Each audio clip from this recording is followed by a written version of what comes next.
what could cancer be a messenger for? What is cancer trying to tell me? What is cancer trying to heal in me? What is the opportunity here? What am I being called to evaluate, prioritize, change, dismantle, regenerate, reconstruct, and evaluating what caused your cells to disconnect and to go rogue is where you start. That's the starting point. Welcome to the Stay Grounded podcast. I'm your host, Raj Jana, co-founder at Liberate, and it's my mission to help you become the most grounded, loving, and authentic version of yourself that you can be. Each week, I interview guests in the fields of mindset, spirituality, and emotional well-being. My brilliant guests share their tools, tips, and unique perspectives to help you develop the skills you need to show up for the people that matter most in your life. Now let's dive in. Yo, what's up everyone, and welcome to this epic episode of Stay Grounded with my dearest friend, Dr. Nasha Winters. So Dr. Nasha's been on the show in the past, and she happened to be in Boulder this week, and when we're together, it's just, we have to do everything we can to record content and meet up. And so this podcast was a byproduct of her being in my home and us just dropping in on some of the most meaningful and important conversations that I could possibly having to inspire people that are on a cancering journey or those that are supporting people on a cancering journey. For those of you who don't know who Dr. Nasha is, Dr. Nasha Winters is the best-selling author of The Metabolic Approach to Cancer, which is really like the Bible on integrative oncology. She's been in the space for over 30 years and has helped thousands of patients really use the metabolic approach to cancer to heal themselves of cancer and live nourishing, fulfilling, and healthy lives. Now she trains practitioners in this approach, and she is just one of the most brilliant physicians I know. And it's not because of the knowledge and the science and the tactics and the things that she does, it's who she is. Nasha in this episode talked so much about the underlying soul journey of being on a cancer of being in a cancer diagnosis. And what are the underlying mindsets and perspectives and framings that you can embody to experience radical breakthroughs in your experience? Nasha is, again, just one thing I love most about Nasha is just her own connection to self. And you can feel it. And this is what I think makes her such a brilliant physician and practitioner, is that like she doesn't just teach from here, she teaches from her depths, from her soul, from her heart. And I hope you guys can really feel that in this conversation. We talked about so many different principles, everything from the winning, how to actually lean into cancer as a soul journey, why there's so much fear and worry and crunchiness around the word cancer, all of the experiences she's had over the years. We go deep into some of our own personal journeys and so much more. So I hope you enjoy this conversation, and if anything we resonated on this show was sparking curiosity, you can head to the show notes and look at all the links we have available. And yeah, I hope you guys enjoy this brilliant, beautiful conversation with my dearest friend, Dr. Nasha Winters. Enjoy. Nasha. Raj. We're here again. On your magic couch. On the couch. Actually, this is like so special to me because before we started recording, I was sharing how much I adore and love you and appreciate you and respect you. And so the fact that, we've had so many conversations about life, cancer, healing, the work, what it means to be alive off the mic. And so the fact that we get to record it now, have it filmed for... Oh wait, was that on the film? Your earrings look great. You are a fantastic vibe. It's great. It just brings me a lot of joy that we get to do this together. And fun that we get to do it. It's so much better to be in person than having a screen dividing us. Yeah, those pesky screens. I'm kind of over them. Like we made the decision to actually move all podcasts in person. Just because of this, like the energy, the resonance, the prayer that we can begin with, all of it is so meaningful and touching, and it makes a difference. So again, thank you for being here. I would love to actually like really speak to, so let's just set the frame of, what this conversation is and the work that both of us do, right? Like we're both here to help people heal. And we both look at this. One of the things I believe that have aligned us over the years is just the way that we see the problem. Yeah. Right. Like, even one of the things that always drew me into your work was the metabolic approach was about addressing the soil. Absolutely. Not the tumor. Right. And so it's about looking at the entire holistic nature of the being and their journey. And, the mental and emotional, the trauma, the belief systems, the fears, the fight or flights. Like, it's almost like the more we've worked together and the more data I've seen over the years, it's become apparent that bucket is a big one. It's huge. And one that, if looked at and addressed, can make a monumental difference. So I'm curious for you with this. Why are you, because I've actually, like, you were one of the first doctors that I met who were so bullish and so like convicted about the mental and emotional. Yeah. Like, why is that? And where did your conviction in the need for patients to actually address that critical component of health, like, where did that come from? Well, I mean, I think it starts with yourself, right? And to recognize that when you continuously look outside of yourself for the fix, the cure, the pill, the magic treatment or potion, no matter what it lands in matters. I mean, can you receive whatever that treatment or that lifestyle or that diet or that, whatever, can you actually receive that in a system that is so charged, that is so in fight or flight, that is so hyper vigilant or shut down? And so for myself, that's where it started, was just my own journey of trying to do all the tangible things and expecting a different outcome, and realizing that no matter what I did and where I went, there I was. And there was all the baggage and all the emotional milieu that came with it. And until I started to really deep dive, address that, did things land, and those outside resources started to make an impact when I changed the inside receiving of that.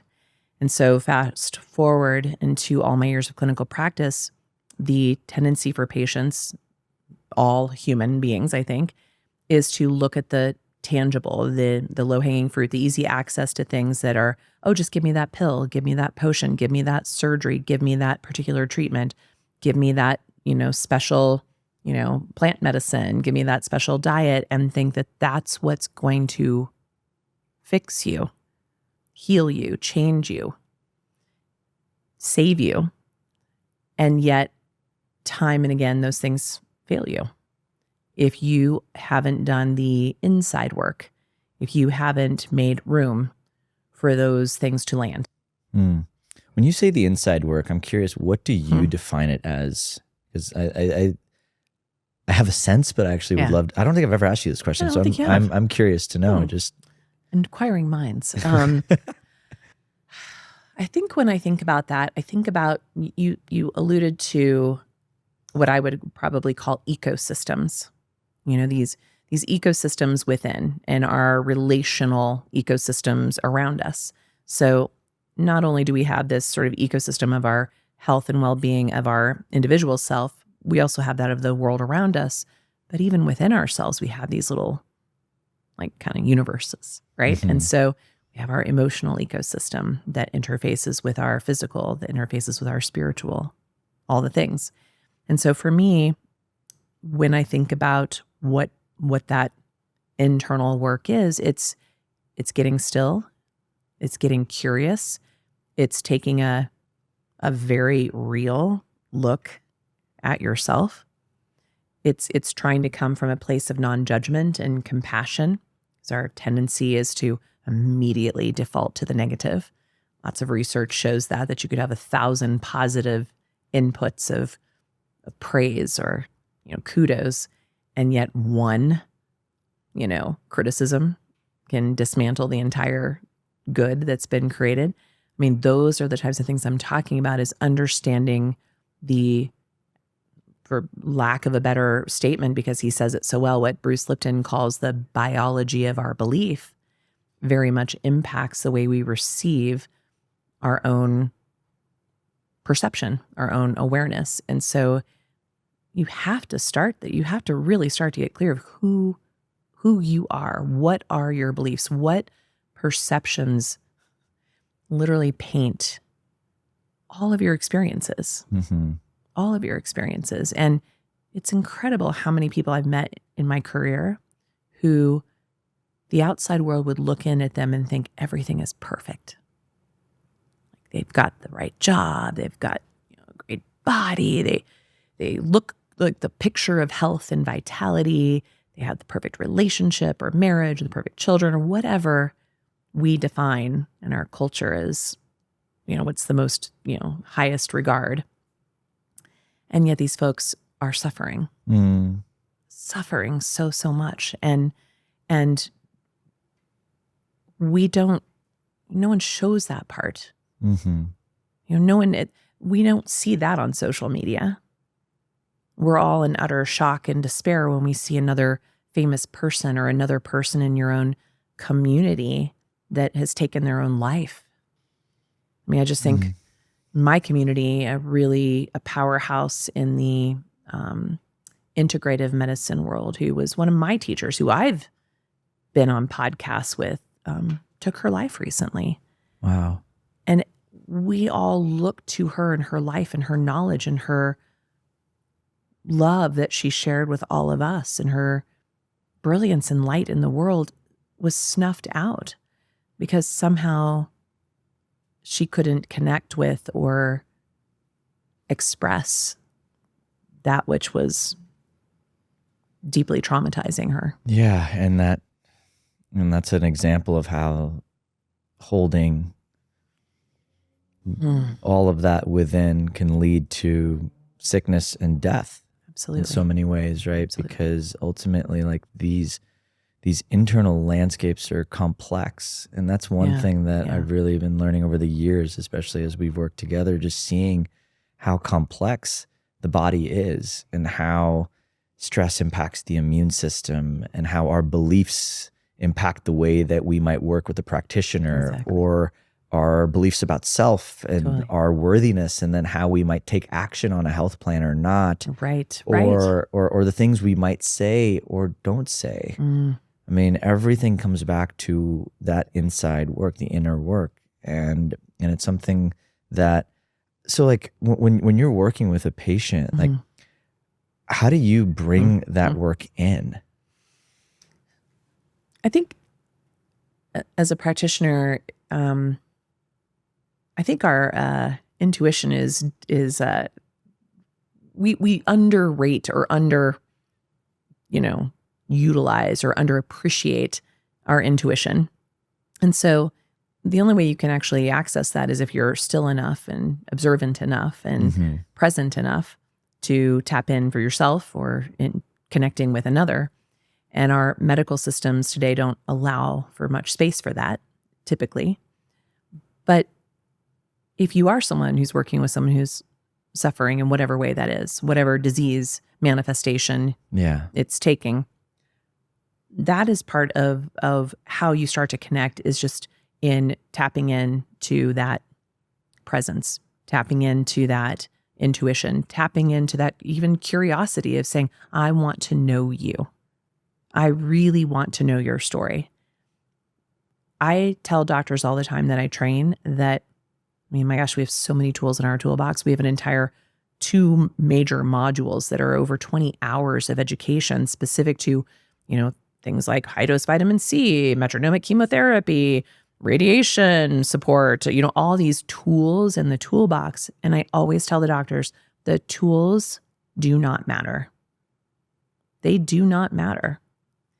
If you are not present with that patient and tuning into that patient and watching, observing, witnessing that patient, that's where the magic happens. That's where the ability for that patient to also be seen I happens. was going to say, like, the healing power of feeling seen, Massive. right? Like, this is what we see inside of the Liberate communities over and over and over again. Like, when someone feels seen, it's almost like the nervous system just goes whoosh. It's like a soothing balm on the fight or flight. Like, there's something about that medicine of being seen, and it's so powerful when a practitioner can offer that in some ways, just by listening and being present and holding space for those emotions and what's really alive underneath it all. And I think that this is the conversation that I'm most excited about having, because you said it, like, the tools, there's been millions of tools. All of them, especially in the mental and emotional world. Like, I look at them. There's the breath work, there's the plant medicine, there's the hypnosis, the meditation. Everyone always comes to me like, what should I do? Yeah, exactly. What thing? What is it? What is it? What do I need to do? And I'm like, it has nothing. It's not the doing. Yes. Yep. It's your being. Like, can we slow down enough to actually be with what's here, and hold loving space for what is here, and remove the fear that we might have around what's here? And if we can do that as a community, so much transforms. Just imagine the healing power we can have on each other as community members, as peers, as family members. And this is the piece I'm so glad you mentioned, the feeling seen piece, because that was something we talked about early way back on in the day. When we were collecting, when we were running our diagnostics on patients and really seeing what are the belief systems that are present. Not feeling seen was in like 72% of the population. And it's so wild to me, because these systems of medicine and education and, I mean, all those pieces, like, they don't allow that space. They push for us to sort of conform to certain behaviors, certain expectations that might be, like, on that bell-shaped curve, might be fine for a certain percentage of people. But most of us are outliers on either side of that bell-shaped curve. And most of us get lost in the mix, and we then get disregarded in the research and the study and what is available for resources for us. And when our systems are set up that we don't make space to be seen or heard, it sets us up for a whole cascade of events. I mean, look at the world around us. The polarity is unbelievable. On all levels: politics, religion, economics. I mean, just you name it. The chasm is getting wider and deeper between us, and the disconnect and the us and them perception and the loss of coherence and resonance it's permeated everything. I believe it's the root of sickness. Well, even the ancients, so, the ancient medical systems, and I literally just came off a plane 2 days ago from Zurich, where I took a group of physicians to go and tour hospitals in Germany and Switzerland that are anthroposophical hospitals paid for by their countries' healthcare systems. So you're getting chemotherapy, but you're also getting mistletoe. You're getting radiation, but you're also getting IV vitamin C. You're getting your surgery or your biopsy and your consults with your doctor, but you're also getting arrhythmia, which is like a movement therapy, and poultices and herbal medicines, herbal preparations, all under one roof, all by the same, uncovered by somebody's medical system. And this philosophy that they use there comes from a bit of a controversial fella, Rudolf Steiner, from the late 1800s, early 1900s, who brought the concepts of human nature and its mimicry of the nature around us, and the relationship between the nature of humans and the nature of the world around us. And that permeated into permaculture. So that was part of Rudolf Steiner's teachings, which is all about companion gardening and perennials and like way we nourish the soil, which nourishes our soil. That's big. So the regen ag world.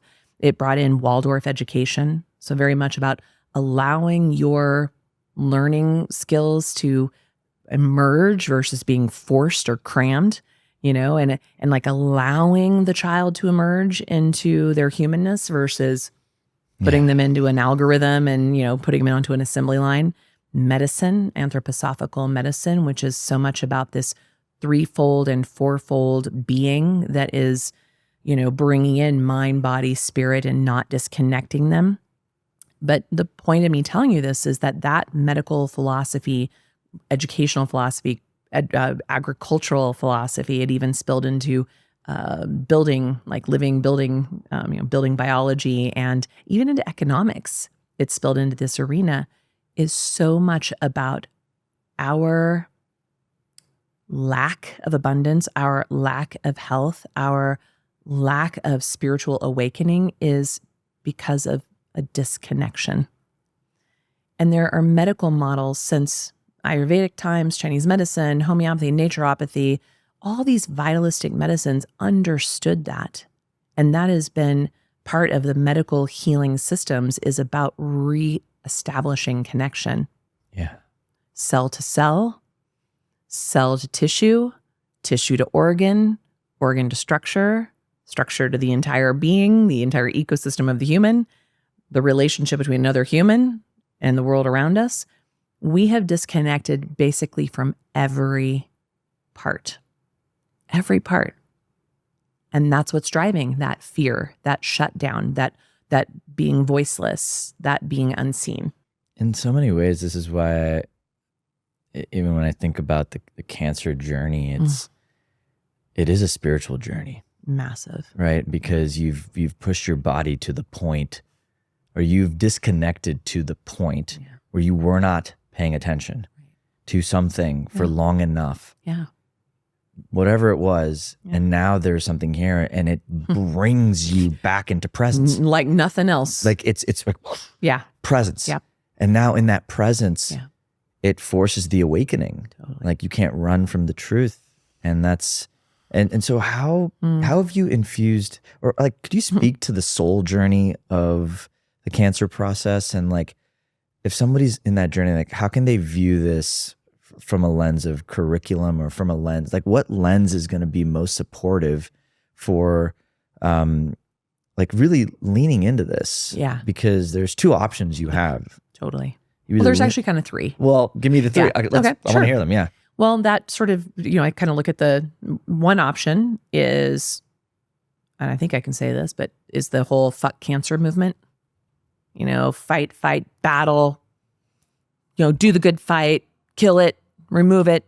It's an enemy that needs to be eradicated. That's the dominant paradigm still today. Yeah. There are entire organizations, foundations, annual events, monthly events, for crying out loud, that all campaign against this perceived enemy. Before we dive into the other two, I'm actually really curious. Why do you think we see cancer as an enemy? Oh, this is an easy one. Okay. We didn't until we claimed the war on cancer in 1971, when Nixon started the kind of National Cancer Institute, like the war on cancer, the fight against this. And that grew out of the one thing that brought us together from the early 1900s to the 1940s, 30s, and 40s, and to even the even the 50s and into the 60s were wars. The collective wars. We had a collective global experience that we could all relate to. World War I, World War II in particular, Korean War a little bit, started getting a little less enamored, started becoming a little less connected. By the time Vietnam came, it really created kind of a divisiveness around the world. But World War I and World War II were a collective that we all got behind globally, that brought us together. And it was a construct. We came from a construct of a warring mentality, and it was a language and an understanding that we all collectively had. And someone took full advantage of that as a great marketing. So then the media just started impressing Exactly. on the belief systems of that Beyond. time, and then those belief systems got passed down. They are And so deeply rooted. And this is why the inner work in so many ways is so important, because when you get the diagnosis, if you don't actually look at the beliefs you have about what it means to get cancer, you might already right there be working off of programming 100%. around the fear, the death sentence, all the stuff that's been sprinkled out. Absolutely. And you just get pushed into that autopilot mode. 100%. And so, okay, that's option number one. Yeah. Well, what are the other two?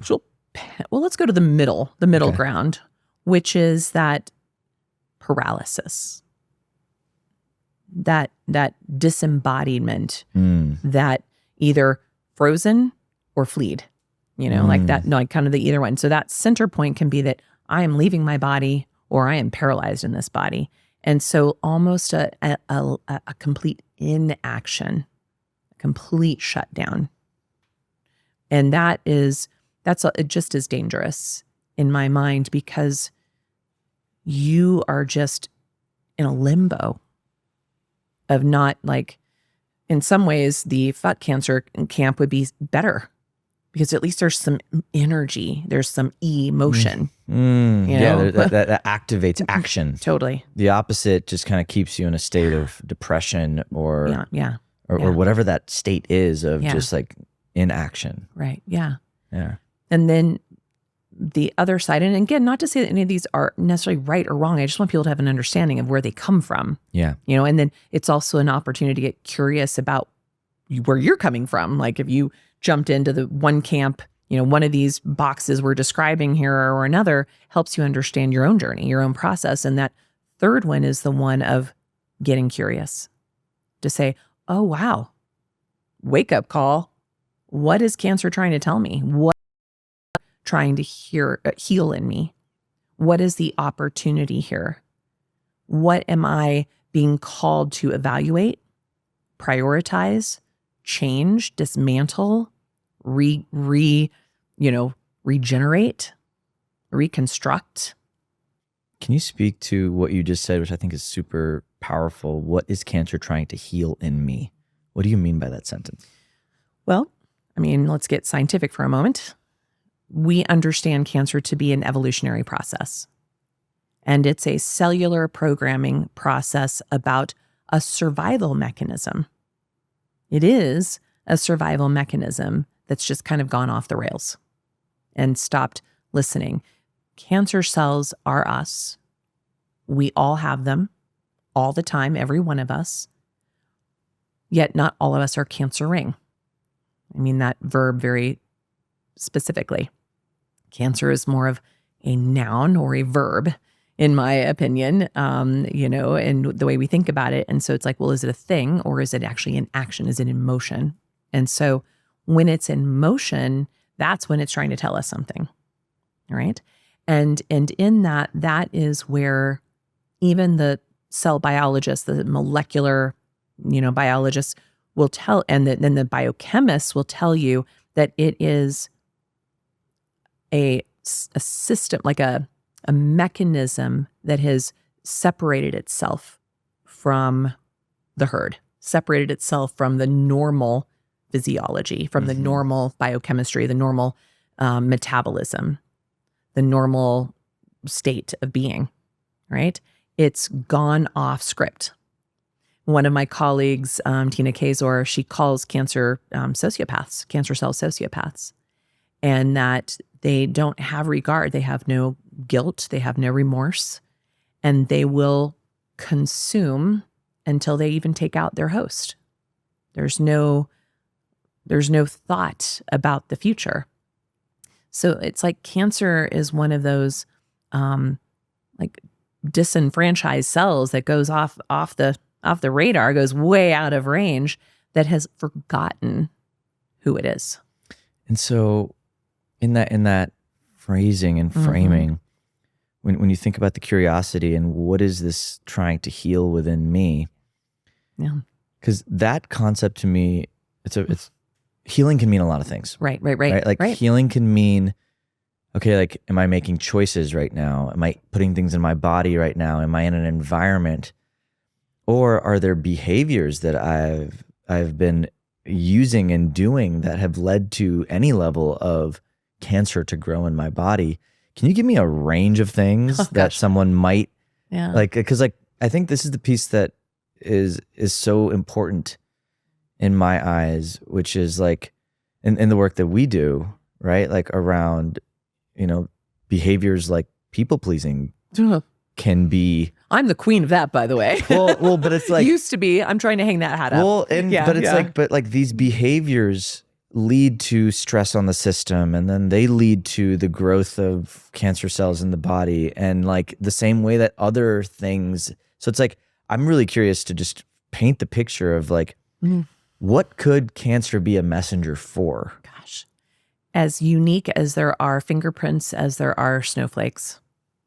And evaluating what caused your cells to disconnect and to go rogue is where you start. That's the starting point. Yeah. That's where the work we do and the work you do are so complementary, and that the concept of test, assess, don't guess before you address is critical. Yeah. Because our tendency is, our world is a reactionary world. Our inner world is just as reactionary. So when we're met with a perceived threat, we just start reacting, and not pausing, considering, taking a deep breath and evaluating and trying to get a sure path forward. We get into danger when we're in a reactive state versus a responsive state. Yeah. The Dr. Keith Block, who is kind of considered the father of integrative oncology, in his book, Life Over Cancer, he talks about the cancer journey itself, and people like Lawrence Lashan, you and I've talked about him a lot, who's a psychologist who talked about cancer as a trauma response, cancer as a turning point, as a trauma response. But Dr. Block talks about the fact that, the cancer diagnosis itself is the emergency. The treatment of the cancer is where patients actually can feel the safest because they have so much rallying around them, from people from their communities bringing them terrible casseroles to, to what, like people like, how can I help you mow your lawn today? To the attention, the love that they can get. That's a biggie, right? That's a biggie. And this the is permission to ask for help. Yeah. Well, I'm glad you're saying it, because, like if we start to think of cancer as having an intelligence of its own, and if it's acting in ways to get you the things that you didn't have before, then in some way, shape, or form, it's okay. Talk to me about this, because now this is going down a rabbit hole that's really fun. Yeah. Because we talked about cancer being a sociopath. Yeah. But in that instance, I'm seeing cancer as a friend. 100%. So like, how do you balance both perspectives in this to really get to make meaningful change? Well, I mean, my gosh, first of all, both can inhabit the same space, right? I mean, there's no, it's not. I can have a sociopathic friend. You can, right? I mean, I'll be very vulnerable here. I have a brother who's a diagnosed sociopath, and to watch what that did to my mother, to watch a person love so deeply someone who is inherently unable to love or be loved is really painful. It's really painful to watch that, and it's really painful to experience that. And yet her love is unwavering despite the fact that she can't take care of him or fix him or change it, and had to distance herself for her own health. Like that, she'll basically cut off a limb for her own survival and can still love that individual. It's a very similar dynamic to, and it took me a long time to really understand that. It was very easy for me to be like, fuck it, that person's cray cray. I'm closing off all boundaries. Very different if I could just shut that door and completely ignore it and bury it. But as humans, especially like a mother and a child, or a cell or a process in your body that is part of you, you can't just cut that off. No. It's like, well, how do I come to terms with that? Yeah. Yeah. And that's where I think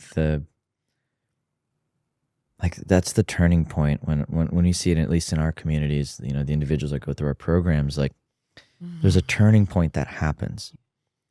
That turning point is when they begin to just see the gift right. that the cancer created for them. Exactly. It wasn't asked for. Right. It wasn't the gift that came wrapped in pretty paper. It might have been wrapped in sandpaper.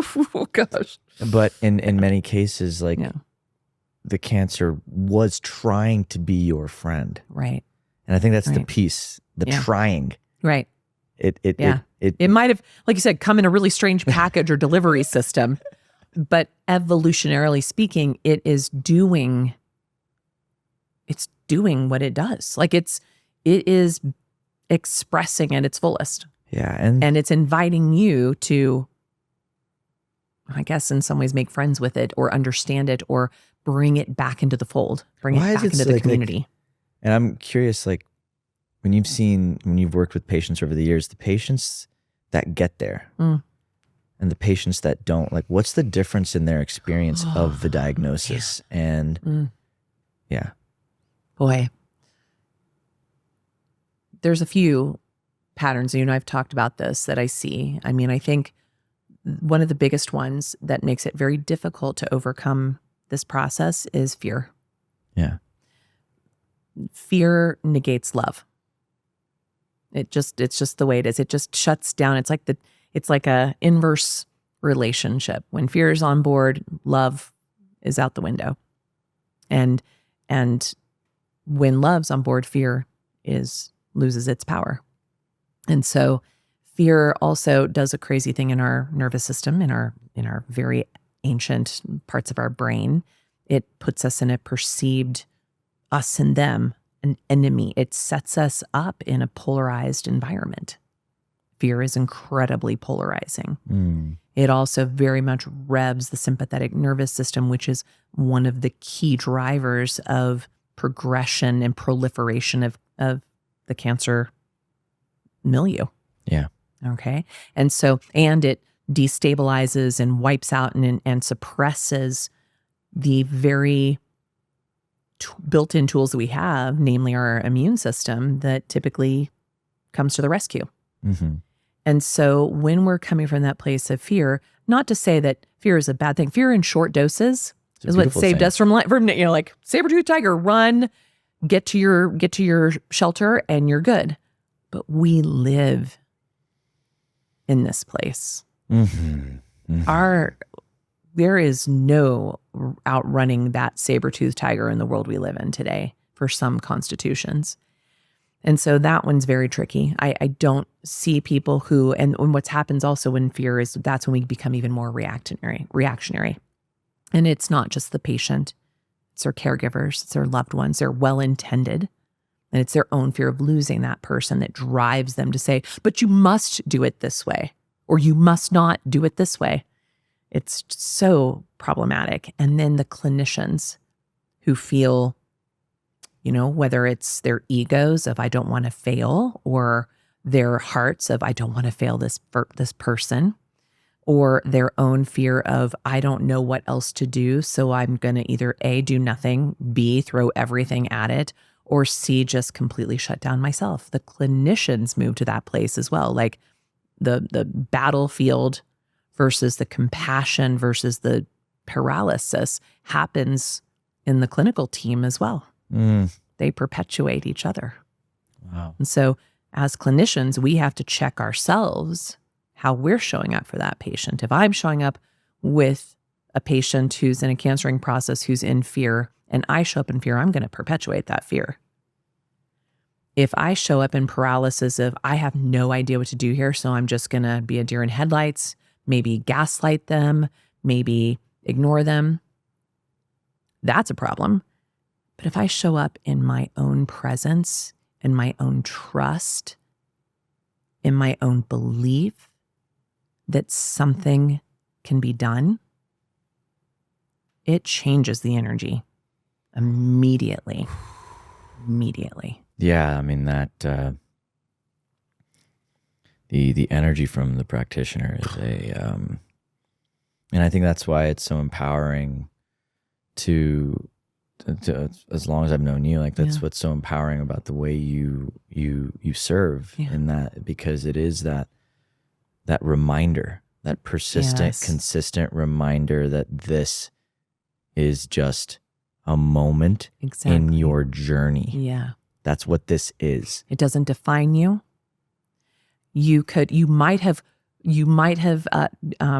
gleaned some benefit from it because of it giving you the permission to ask for what you actually need and want in life, but you do not have to maintain that diagnosis to continue to get what you need and want out of life. So that's something I want to talk about too, because I think that the transition from the patient to then the survivor to then the thriver, like how, like, because it's tricky, right? If the friend got you what you needed, like, and you're why would you want them to leave your side? Why would you want them to leave your side? So then all of a sudden you are now in remission, but you're now a survivor. You just want me to piss off a lot of people right now. But I'm like, because this is hard for people to hear. Well, this is hard for people to hear. This is a response that is going to be hard for you to hear. Okay. And that until you change, nothing changes. And if you were getting benefit from something, it's hard to want to let that go, no matter what that is. So you do have to get very clear with yourself. Do I need to have this diagnosis to get what I want in the world? Oh, yeah. And the power of saying no. I just want to really emphasize that. Like when you say no, you are saying yes to yourself. 100%. You're saying yes to your soul. You're saying yes to your being. You're saying yes to the fact that you matter. You're saying yes to all of that. Right. And that to me is one of the most powerful declarations, which is why, coming back to how I've never experienced cancer. I've seen thousands now of individuals on this journey, and I am now convinced that cancer is the most, it's the spiritual journey of a lifetime. Beyond. Because it literally gives you all of this stuff, but then it also gives you the opportunity to choose, I'm going to be this, and I'm going to show up as this, and I get to, because I love myself. Right. And that to me is one of the most inspiring things I see. That's why I love working with cancer patients. It sounds so weird. I know to say that, and it sounds so weird. And I also want to put out there that there are a lot of, first of all, none of us are going to get out of here alive. I know it's really hard to hear and hard to believe, but none of us are, right? There's, what do they say? There's like 3 guarantees: birth, death, and taxes. But, but that's one of them. But there are definitely people on this journey who will absolutely die from a cancer process or cancer diagnosis or a side effect of their cancer treatment or some other sequela of the cancering process, right? That's just very given, right? But I also want people to understand that I have been with and watched people, in fact, just lost in the last month, I've had a few pretty big losses very close to me, and they're from our community, both advocate as well as one of our clinicians, that everyone was sort of like, it sort of put a ripple in our community, like, well, they did everything right and they still died. Now, first of all, because of HIPAA and all the things, I have privy to a lot of things behind the scenes that are going on with an individual at any given time. And even that, I'm only been given a lens of what they're willing and able to see themselves and to share with me. So what I mean by that is none of us really know what somebody else is going through or experiencing. None of us really know another being, right? We have to know ourselves. And so these individuals, knowing what they came through, first of all, other people perceived their loss as a failure, and yet both of them far exceeded, like almost a decade exceeded a stage 4 cancer diagnosis, which you cannot say that in standard of care in most situations. It's a super rarity. It's more, we see it more often in our community, which is beautiful, right? But both of these women did not, death was not a failure for them. When they reached that point, they healed into their dying process so profoundly that they left a ripple that forever changed everyone who came into contact with that truth. I told you. Do you know my origin story into the cancer? With your friend. In the last, I met him. Well, just for everyone listening who's never heard this, I met Tristan 8 months before he ended up passing. He'd been on a cancer journey for about 4 years. Yeah. In the last 8 months of his life, he went into a plant medicine experience, and he was shown the role that his unprocessed trauma was playing on his disease. Wow. And at that point, he started coming into healing communities, which is where I met him, in a healing community doing the deep work together. And I saw this man, he knew he was going to die. He was trying his hardest to stay alive because he had 2 beautiful young children, a 4-year-old daughter and a 7-year-old son, and a beautiful wife and a community. And I saw him throw everything in the bathtub at this.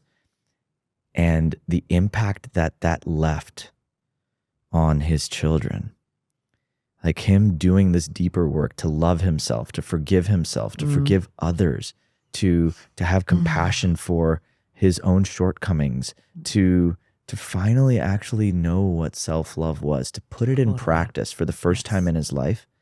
I remembered his wife speaking at his funeral, and she was like, Tristan's done a lot of things. They had a top 50 health podcast together. They did all these things for their community.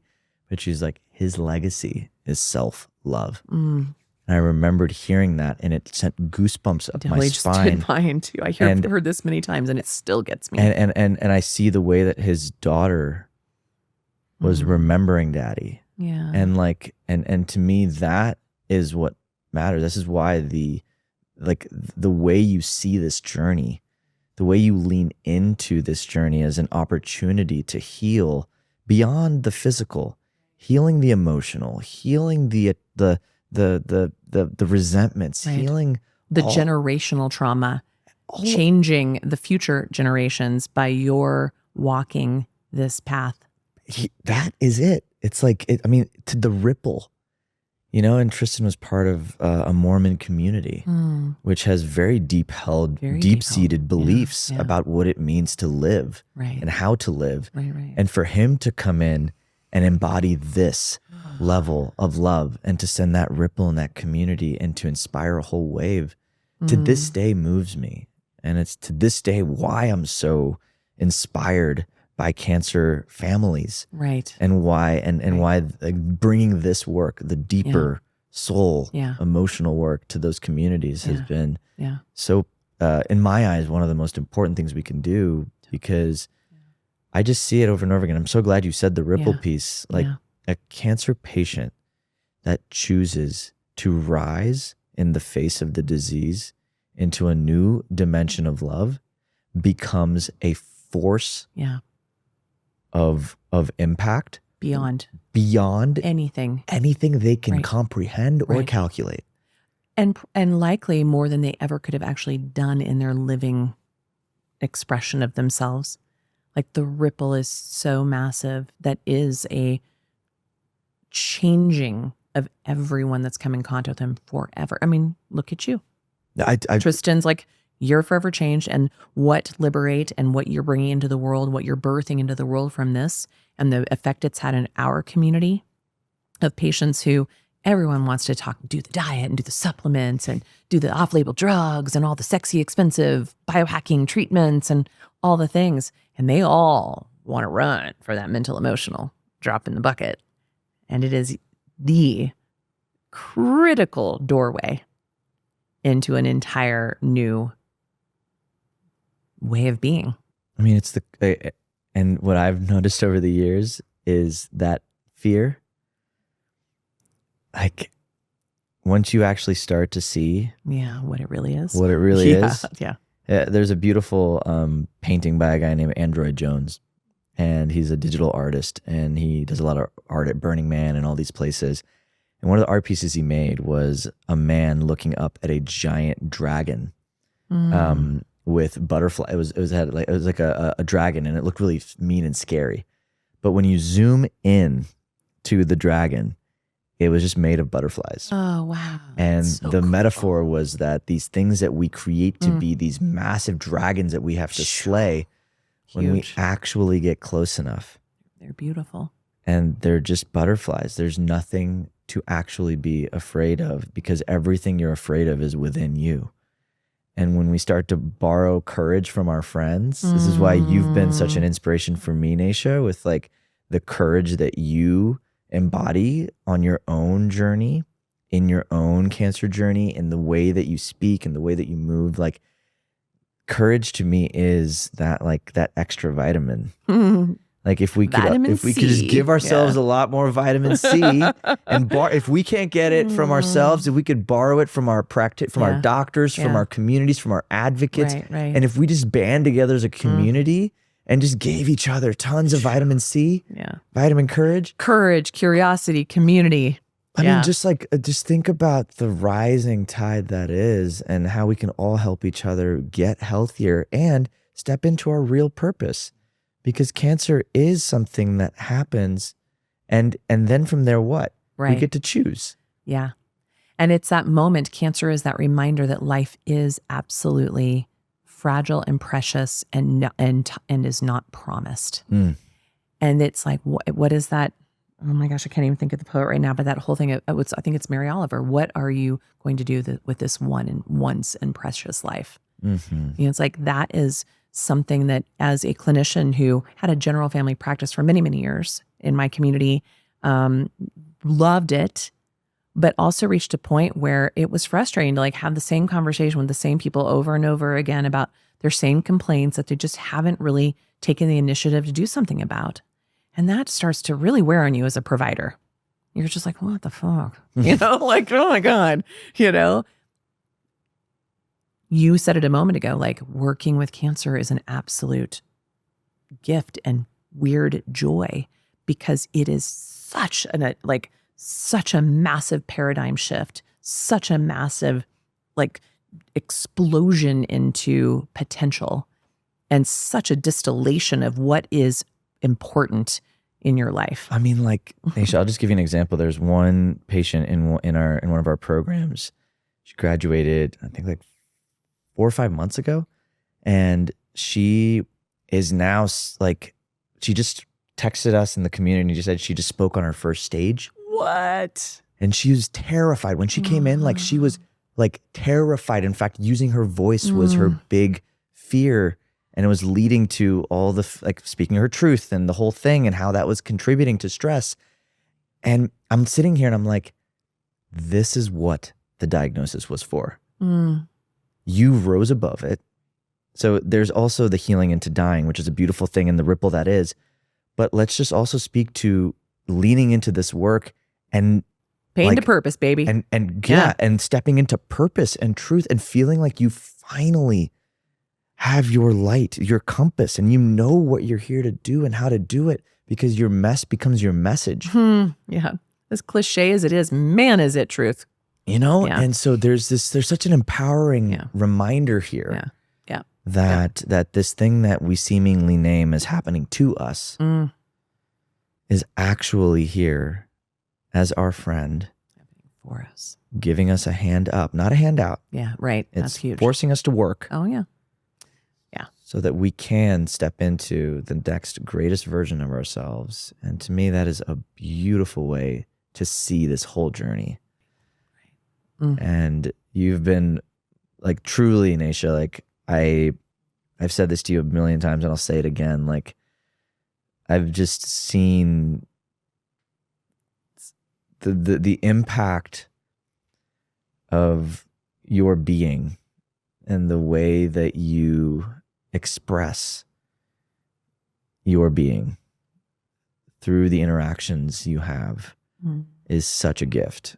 And it's felt in the content you put out. It's felt in the books you write. It's felt in the people you touch. I mean, like, there's a reason why we all love you. And I am just over the moon. No, I'm grateful. I'm truly grateful to partner, like, and to like our partnership. Cool things together, my friend. Yeah. Like, you know, we've done some cool things together. Like, I mean, we're just getting warmed up. Well, but like, and also like, we were just talking, like, I want to celebrate, like, you know, we partnered back in 2021 almost. Oh my gosh.